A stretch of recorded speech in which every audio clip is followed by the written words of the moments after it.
to athletes. So that's exactly what he did. Is he decided he would market to these athletes by giving them product. He did this with athletes that were professional, as well as athletic programs in the NCAA for football, etc. One of the individuals that quickly was excited about the product was Roger Clemens. Another one was Barry Bonds. It wasn't very long after they received their free samples that they were using these and asking for this merchandise more freely. Now, so he begins to get this type of success by offering these free samples to the athletes and to these different programs. And then when he did, after he had, Texas Tech is one of the programs that responded as well. And after he had started to receive these orders, then he was in a situation where he could,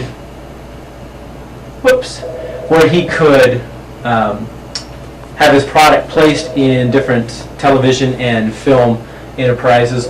One feature film starring Al Pacino was Any Given Sunday, and his product was used extensively in that to give a kind of a professional football feel without using the NFL logo and that type of thing. Another one was an ESPN sports drama called Playmakers that ran for a period of time, and so they used his product in those as well. So he started to really gain a lot of notoriety for the brand, and brand exposure really started to take off and grow.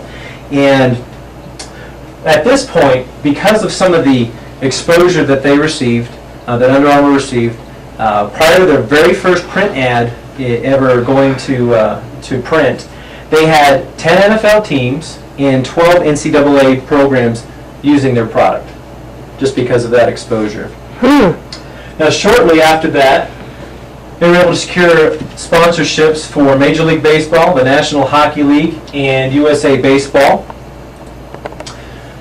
Then after that, they came up with a new television spot entitled Protect This House. Now this Protect This House spot was kind of going out on a limb for them because they'd never done television spots before. And again, they didn't have tons of money, so they bring out this spot, and it's these athletes with the Under Armour on, and they're talking about, they're football players, and they're talking about, we got to protect this house, kind of a real macho, sort of a testosterone-driven campaign. But when they actually came out with this, it created so much buzz that this campaign generated over 500,000 phone and email responses to Under Armour about this. This particular advertisement then went crazy on the internet. For those of you that like to forward emails of clips and those sorts of things, this is one of those things that was just sent crazy over the internet. So now, that was in 2003. Now this Protect This House campaign was 2003. They had additional spots that ran in 2004 and 2005. The very last spot had a little end of it, and it said click clack. This was a teaser to introduce Under Armour going into the football cleat market.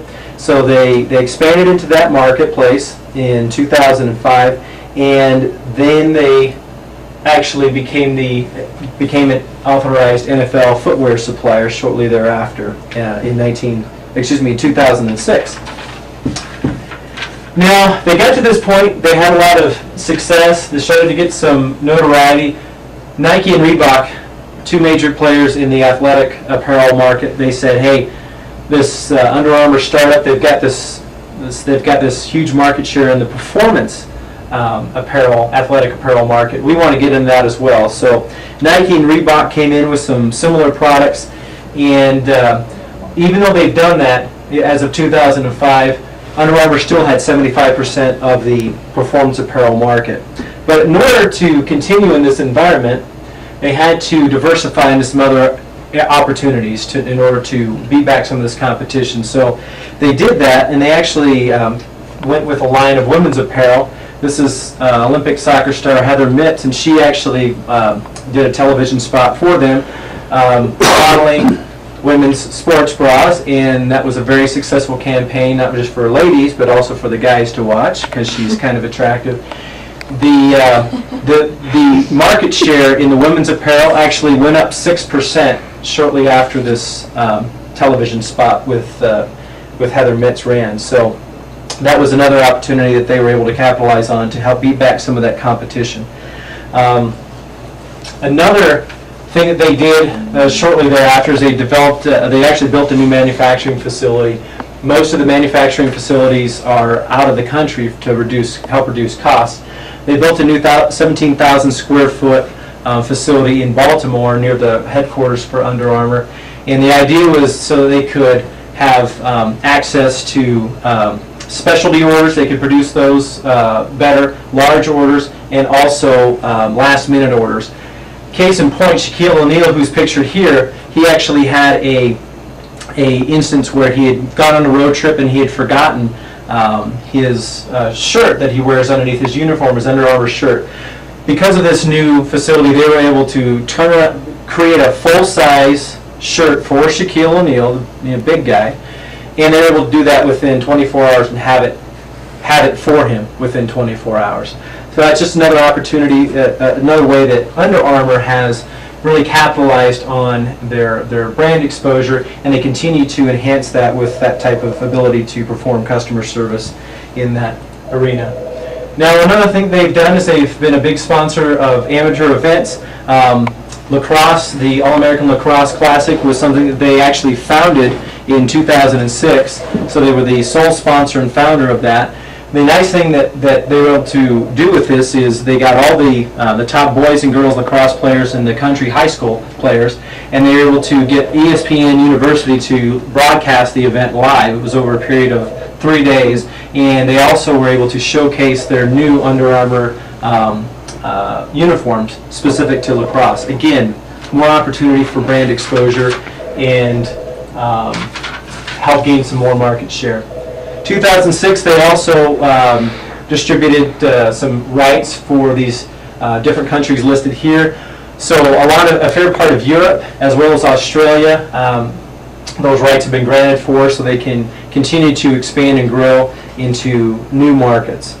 So through these different marketing avenues, they've been able to really enter into a marketplace that really didn't have any competition. They're the dominant member in that marketplace. In just over a decade, now they're listed on the New York Stock Exchange, where 11 years ago he hardly had any money to even create prototypes for the product. The brand exposure continues to grow. There's ongoing development of new products. There's also new manufacturing facilities being built elsewhere throughout the world to help with that global expansion, and revenues have continued to increase year after year.